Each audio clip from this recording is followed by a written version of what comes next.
সকাল থেকে শুরু করে রাতে ঘুমাতে যাওয়ার আগে পর্যন্ত মহিলাদের চলে সারাদিনে নানান রকমের কাজকর্ম। সমস্ত কাজ আমাদের একার হাতে গুছিয়ে করতে হয়। গুছিয়ে করতে গেলে জানতে হবে নানান ধরনের টিপস। টিপস ফলো করে সারাদিনের কাজগুলোকে সুন্দর মতো গুছিয়ে নিলে সময়, শ্রম, মাসিক খরচও আমরা বাঁচিয়ে নিতে পারবো। আজকে সেই রকমই বেশ কিছু জানা অজানা টিপস তোমাদের সাথে শেয়ার করব, যেগুলো দেখলে আমাদের প্রত্যেক গৃহিণীর কোনো না কোনো উপকারে আসবে।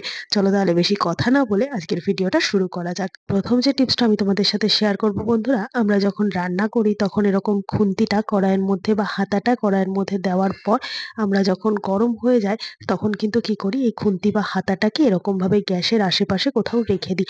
এবার এই খুন্তিটার মধ্যে যে তেল মশলাটা রয়েছে সেটা কিন্তু দেখা যায় এই কিচেন কাউন্টারেই হোক বা কিচেন স্ল্যাবে হোক বা গ্যাসের ওপর রাখতে রাখতে একটা তেলচিটে ভাব হয়ে যায়। আবার কখনো এরকম বাটির ওপর রেখে দিই খুন্তিটাকে, কিন্তু এই ছোট বাটির উপর রাখতে গেলেও দেখা যায় অনেক সময় খুন্তিটা কিন্তু পড়ে যায়।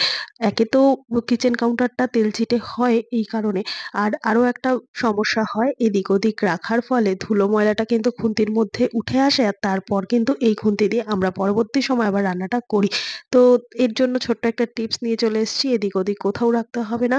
আর এমনভাবেই কিচেন কাউন্টারের মধ্যে রাখবো এই খুন্তি বা হাতাগুলো যার জন্য কোনো রকম ধুলো ময়লা বা লাগবে না এই হাতা খুন্তির মধ্যে, আবার কিন্তু এই তেল ছিটও হবে না। তার জন্য এখানে নিয়ে নিয়েছি ক্লথ ক্লিপ। বন্ধুরা, ক্লথ ক্লিপ যদি রান্নাঘরের জন্য আমরা ২ টো ৪ টে রেখে দিই আর তারপর রান্না করতে করতে যদি এরকমভাবে ক্লথ ক্লিপটাকে এরকম খুন্তি বা হাতার মধ্যে লাগিয়ে তারপর কিচেন কাউন্টারের মধ্যে এইভাবে আড়াআড়িভাবে এইভাবে দাঁড় করিয়ে দিই, সেক্ষেত্রে কিন্তু দেখতে পাচ্ছ মেঝে থেকে কিন্তু অনেকটা উঁচুতে রয়েছে, নোংরা লাগছে না। তেল ছিটেটা এদিক ওদিক পড়ে কিচেন কাউন্টারটা নোংরাও হচ্ছে না, আর এর মধ্যে কিন্তু ধুলো ময়লাও লাগছে না। তো আশা করছি এই টিপসটা কাজে দেবে। ভালো লাগলে শেয়ার করে দিও সবার সাথে। চলে গেলাম পরের টিপসে। বন্ধুরা, এখনকার যে ওয়েদার সেই ওয়েদারে সজনে ডাঁটা কিন্তু প্রত্যেকের জন্য খুবই উপকারী। কেননা এটা অ্যান্টিবক্স হিসেবে কাজ করে। তার জন্যই আমরা প্রত্যেকদিন ডায়েটে কিন্তু সজনে ডাঁটার নানান রকম তরকারি করেই থাকি। কিন্তু ডাঁটাটা তো দুটো একটা কেনা যায় না। আমরা অনেকগুলো কিনে নিয়ে আসি। আর একদিনে কিন্তু সমস্ত ডাঁটা খাওয়া যায় না। এইভাবে যদি আমরা ডাঁটাগুলোকে ফ্রিজের মধ্যে স্টোর করি সেক্ষেত্রে দেখা যায় এই ডাঁটার মধ্যে যে রসটা বা জলীয় ভাবটা সেটা কিন্তু ড্রাই হয়ে যায় দীর্ঘদিন রাখলে।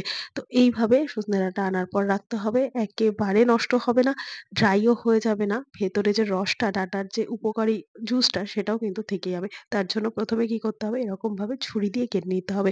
খেয়াল রাখতে হবে সামনের দিকের আর পেছনের দিকের অংশটা কিন্তু একেবারেই কেটে আমরা বাদ দেব না। ছুরি দিয়ে কাটলে অনেক সময় সমস্যা হয়। এরকমভাবে কিন্তু গায়ের যে খোসাটা সেটাও ছাড়ানো হয়ে যায়। তো আমরা কখনোই গায়ের খোসাটাও কেটে বাদ দেব না। আর সামনে পিছনের যে কালো অংশগুলো রয়েছে যেগুলোকে আমরা কেটে বাদ দিয়ে দিই, সেগুলোকেও কেটে বাদ দেব না। তো এইভাবে আমরা যদি কেটে তারপর একটা এয়ারটাইট কন্টেনারের মধ্যে রেখে দিই তাহলে অনেকদিন পর্যন্ত ভালো থাকবে। আর যদি তোমাদের কাছে ছুরি না থাকে সেক্ষেত্রে তোমরা বটি দিয়েও কাটতে পারো। বটি দিয়ে ছোট, ছোট টুকরো করে একই রকমভাবে কেটে নেবে। বটি দিয়ে কাটলে একটা সুবিধা হবে কি, খোসাগুলো কিন্তু একেবারেই উঠে আসবে না। আর সামনে পেছনের কালো অংশগুলোও কিন্তু এই ডাঁটার মধ্যে রেখে দিতে হবে। নিয়ে নিয়েছি একটা এয়ারটাইট কন্টেনার। কন্টেনারটার মধ্যে ঠিক এইরকমভাবে আমরা যদি রেখে দিই তাহলে ৬ মাস পর্যন্ত ডাঁটা একেবারে ফ্রেশ থাকবে। কোনো রকম ড্রাই হয়ে যাবে না। তবে হ্যাঁ, রান্নার সময় ভালো মতো ধুয়ে খোসাটাকে কিন্তু ছাড়িয়ে নিতে হবে। খোসা সমেত এইভাবে স্টোর করলে অনেকদিন পর্যন্ত ফ্রেশ থাকে। টিপসটা ভালো লাগলে লাইক করে দিও। চলে গেলাম পরের টিপসে। ধরো আমরা প্রত্যেকদিন ঘরবাড়ি ঝাড় দিয়ে পরিষ্কার করে রাখার জন্য কিন্তু অন্তত ২ থেকে ৩ বার ঝাড় দিয়েই থাকি। কিন্তু আজকে থেকে ঘরবাড়ি ঝাড় দিয়ে পরিষ্কার করা ছাড়াও এই ঝাঁটা দিয়ে কিন্তু আমরা অনেকগুলো কাজ করে নিতে পারবো। বন্ধুরা, এর জন্য আমি এখানে নিয়ে নিয়েছি একটা পুরোনো পিলো কভার। তোমরা চাইলে মাথার বালিশ বা বাঁশ বালিশ যে কোনো ধরনের পুরোনো ছিঁড়ে যাওয়া, রং উঠে যাওয়া পিলো কভার যেগুলো আমরা ব্যবহার করব না, এইরকম একটা পিলো কভার নিয়ে নেবে। তো এখানে আমি একটা পায়ের বালিশের পিলো কভার নিয়েছি। যেহেতু এটা একটু বড় তাই হাফ মতো ভাঁজ করে দিয়ে উপরের দিকটাকে টাইট করে আটকে নেওয়ার জন্য এখানে নিয়ে নিয়েছি একটা রাবার ব্যান্ড। রাবার ব্যান্ড বা দড়ি যা হোক কিছু দিয়ে উপরের দিকে পিলো কভারটা সমস্তটা এক জায়গায় করে নিয়ে টাইট করে এরকম আটকে দেবে। তাহলে কাজটা করতে সুবিধা হবে।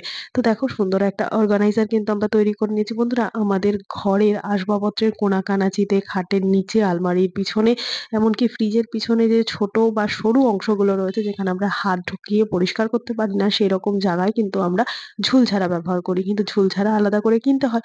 তাই না কিনে যদি আমরা ঝাঁটার মধ্যে এরকম একটা পুরোনো পিলো কভার বা পুরোনো যে কোনো ধরনের কাপড় দিয়ে তারপর যদি সেটাকে টাইট করে বেঁধে নিয়ে এইভাবে আমরা দেয়ালের হোক বা বাথরুমের উপরের দিকের দেয়ালটাও কিন্তু অনেক সময় প্রচুর পরিমাণে ধুলো ময়লা জমে। তো যেকোনো জায়গার ধুলো ময়লা খাটের নিচে, সোফার নিচে যেই সব জায়গায় আমাদের হাত ঠিকমতো ঢোকে না, যেই সব জায়গা আমরা ভালো মতো পরিষ্কার করতে পারি না, সেইরকম জায়গায় যদি এই অর্গানাইজারটা দিয়ে আমরা সুন্দর মতো ঘর ঝাড়ু দিয়ে পরিষ্কার করে নিতে পারি, তাহলে কিন্তু একটা কাজে দুটো কাজ হবে।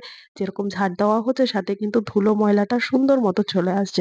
আবার এই কাপড়টাকে ভিজিয়ে নিয়ে কিন্তু আমরা মুছেও নিতে পারবো। ভালো লেগে থাকলে লাইক করে দিও, শেয়ার করে দিও। চলে গেলাম পরের টিপসে। বন্ধুরা, এই ধরনের যেকোনো ধরনের সসের বোতল হোক বা সসের পাউচ প্যাকেট হোক, যেকোনো ধরনের আমাদের কিন্তু প্রত্যেকের বাড়িতেই কম বেশি থেকে থাকে। কিন্তু মুখের দিকটা কখনো এরকম খেয়াল করেছো? যখন আমরা সসটাকে একটু কাত করে নিয়ে ঢালি, তখন কিন্তু এই মুখের কাছটায় বেশ খানিকটা সস এরকম ভাবে লেগে থাকে। সেটা বোতলের মধ্যেই হোক কিংবা পাউচ প্যাকেটেই হোক, এরকম মুখের কাছটা এতটাই আঠা চ্যাটচ্যাটে হয়ে লেগে থাকে, আবার কখনো গা বেয়েও কিন্তু পড়ে কিচেন স্ল্যাবটা নোংরা করে দেয়। বা ফ্রিজটায় আমরা যেখানেই এটাকে রাখি না কেন, সেই জায়গাটা নিচের দিকটা নোংরা করে দেয়। তো কিভাবে আমরা এই মুখের দিকটাকে পরিষ্কার করে রাখলে একেবারে যেরকম এখানে সসটা ওয়েস্টেজও হবে না, সাথে কিন্তু জায়গাটাও অপরিষ্কার হবে না। তার জন্য এখানে আমি একটা কটন নিয়ে নিয়েছি, বা সুতির যদি পুরোনো কোনো পরিষ্কার কাপড় থেকে থাকে সেই জিনিসটা নিয়ে তোমরা ভালো মতো প্রথমে এই সসের বোতলের বা প্যাকেটের মুখের দিকটা ভালো করে মুছে দেবে। প্রথমে ভালো করে মুছে নিয়ে এখানে আমি নিয়ে নিয়েছি ওই তুলোটার মধ্যেই খুব সামান্য পরিমাণ একটুখানি তেল। তোমরা তেলটা দিয়ে যদি এই মুখের কাছটা ভালো মতো লাগিয়ে রেখে তারপরে এই ঢাকনাটাকে পরিষ্কার করে ধুয়ে তোমরা ব্যবহার করতে পারো আটকে রেখে টাইট করে। সেক্ষেত্রে কিন্তু কোনো রকম যে আমরা যখন সসটা ঢালবো তখন কিন্তু কোনো রকম সস গা বেয়ে পড়বে না। তেলের জন্য কিন্তু ওখানটায় সসটা আর গড়িয়ে নামবে না নিচ অব্দি, আর সুন্দর মতো ফ্রেশ পরিষ্কার থাকবে। আর অনেক সময় দেখা যায় এই সস এদিক ওদিক পড়ে থাকার কারণে কিন্তু পিঁপড়ে হচ্ছে। তো তেলটা দিয়ে রাখলে কিন্তু পিঁপড়ের উপদ্রব থেকেও আমাদের রিলিফ পাওয়া যাবে। টিপসটা ভালো লাগলে লাইক করে দিও। চলে গেলাম পরের টিপসে। ধরো আমরা যখন বাজার থেকে বেশ খানিকটা শাকসবজি কিনে নিয়ে আসি, তখন এরকম প্যাকেটের মধ্যে করেই কিন্তু আমরা এয়ারটাইট করে গিঁট বেঁধে নিয়ে তারপর ভেজিটেবল ট্রের মধ্যে রেখে দিই, যাতে অনেকদিন পর্যন্ত সবজিগুলো ভালো থাকে। কিন্তু এইভাবে প্যাকেটের মধ্যে রাখলে দেখা যায় ২ থেকে ৩ দিনের মধ্যে কিন্তু এই গাটা, প্যাকেটের গাটা ঘেমে গেছে। যার ফলে এতটাই ভ্যাপার হয়ে যায় ভেতরের দিকটা, জলীয় বাষ্প হয়ে সবজিগুলো কিন্তু খুব অল্প সময়ের মধ্যেই পচতে শুরু করে। দেখবে বন্ধুরা, আগে যেইসব সবজি আমরা খোলা জায়গায় রাখতাম, ফ্রিজ ছিল না যখন, আগেকার দিনে মা ঠাকুমাদের দেখেছি খোলা জায়গায় ঝুড়ির মধ্যে সমস্ত সবজি রাখতে। সেখানেও কিন্তু সবজিগুলো অনেকদিন পর্যন্ত ভালো থাকতো। কিন্তু এখন কি খেয়াল করে দেখেছো ফ্রিজের মধ্যে রাখলেও সবজি পচে যায়? হ্যাঁ বন্ধুরা, এবার থেকে যখনই আমরা পলিথিনের মধ্যে করে সবজিগুলোকে রাখবো, যদি টাইট করে গিঁট দিয়ে রাখি, তারপর এরকমভাবে ছুরি দিয়ে এই প্যাকেটের গাটা হালকা করে এরকম ছিদ্র করে দেবো। তাতে কি হবে, এয়ারটা পাস হবে। এয়ার পাস হলে কিন্তু ভেতরটা ভ্যাপার হবে না। তার ফলে অনেকদিন পর্যন্ত সবজিগুলো ফ্রিজে ভালো থাকবে। প্রায় ১ থেকে ১.৫ মাস কিন্তু এই সবজিগুলো এই প্রসেসে ভালো রাখা যায়। টিপসটা ভালো লাগলে লাইক করে দিও, সবার সাথে শেয়ার করে দিও। চলে গেলাম পরের টিপসে। বন্ধুরা, শাক কিন্তু আমরা প্রত্যেকেই কম বেশি খাই। গরম ভাতের সাথে শাক ভাজা দিয়ে খেতে দারুণ লাগে। কিন্তু শাক কাটাটা বিশাল একটা ঝামেলার কাজ গৃহিণীদের কাছে। তো সবথেকে যে খাটনির কাজ সেটা হচ্ছে যখন এই শাকের নিচে একটা বাঁধন থাকে, এই বাঁধনটা যখন আমরা খুলে ফেলি, সমস্ত শাক কিন্তু এলোমেলো হয়ে যায়, ছড়িয়ে ছিটিয়ে যায়। আর এই বাঁধনটাকে তো খুলে ফেলেই আমাদের কাটতে হবে।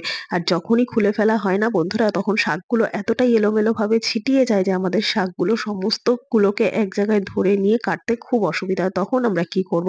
নিয়ে নিয়েছি একটা পুরনো ছুরি। বন্ধুরা, অনেক ছুরি এরকম আমাদের ঘরে থাকে, রং উঠে যায় বা হয়তো তার সেটটা হারিয়ে গেছে। তো সেইরকম যদি একটা ছুরি আমরা নিয়ে এরকমভাবে কি করতে হবে, প্রথমে আমি এখানে বেশ খানিকটা শাককে আলাদা করে নিয়েছি। ওই অত বড় মোটা বান্ডিলটা থেকে একটু করে শাক কাটার জন্য এই প্রসেসটা আমি তোমাদের সাথে শেয়ার করছি। অনেকেই আছে একসাথে অনেকটা শাক কিন্তু কাটতে পারে না। তো দেখো বন্ধুরা, এখানে বেশ খানিকটা শাক আমি ভাগ করে নিয়ে এবার কি করেছি, নিচের দিকে এই ছুরিটাকে দিয়ে দেবো। ছুরিটাকে দেওয়ার ফলে কি হবে বলো তো বন্ধুরা, এই শাকের নিচে যে একটা বাঁধন ছিল, সেই বাঁধনটা যেরকম টাইট মতো ছিল, এই ছুরিটাও কিন্তু এই বাঁধনের মতোই কাজ করবে। তারপর আস্তে উপরের দিকে আমি ছুরিটাকে ঢুকিয়ে দিয়ে এই নিচের দিকে যে এক্সট্রা শাকগুলো থাকবে সেটাকে কাটা শুরু করব।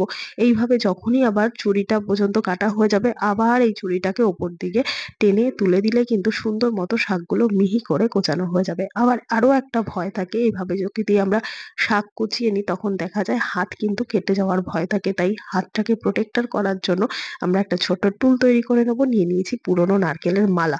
বন্ধুরা, এই ধরনের নারকেলের মালা যখন শেষ হয়ে যায় তখন কিন্তু এগুলোকে আমরা ফেলে দিই। আজকে থেকে এই খালি নারকেলের মালাও ফেলবো না। আর নিয়ে নিয়েছি এরকম একটা ছোট্ট একটা দড়ি বা সুতো, টাইট করে এইরকম ভাবে মাঝ বরাবর সুতোটাকে দিয়ে নারকেলের মালার উপর দিকে একটা টাইট করে বাঁধন দিয়ে দেবো। এরপর দেখতে পাচ্ছ সুন্দর মতো কিন্তু এই দড়িটার মধ্যে আমরা হাত ঢুকিয়ে নিতে পেরেছি।